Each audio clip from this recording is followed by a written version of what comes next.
Slim. I don't know, man. I was smelling it too. I don't know if it's trash. I don't know if he painted some shit. Yeah, it's about a funky smell to it. I was trying to look and see if it was something he ran over. It had to be something he ran over that he pulled out. But I don't know what the hell it is.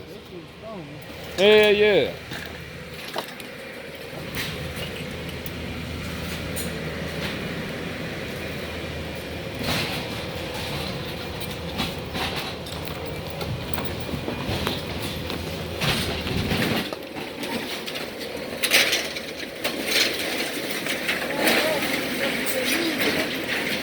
Huh? So your son told you be messing with that music.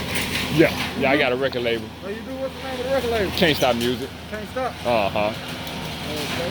Yeah. Yeah, I'm messing with that music too, man. I got a few pieces with a couple high profile artists.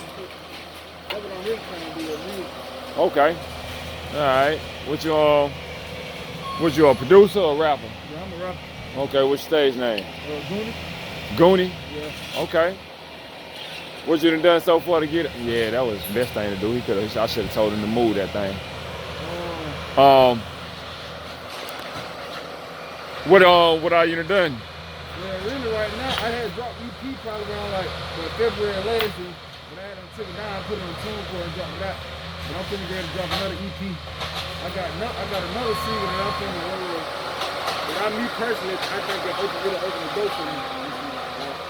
Get me to another level. Okay. So shit, I'm gonna drop that single. I'm gonna drop a video.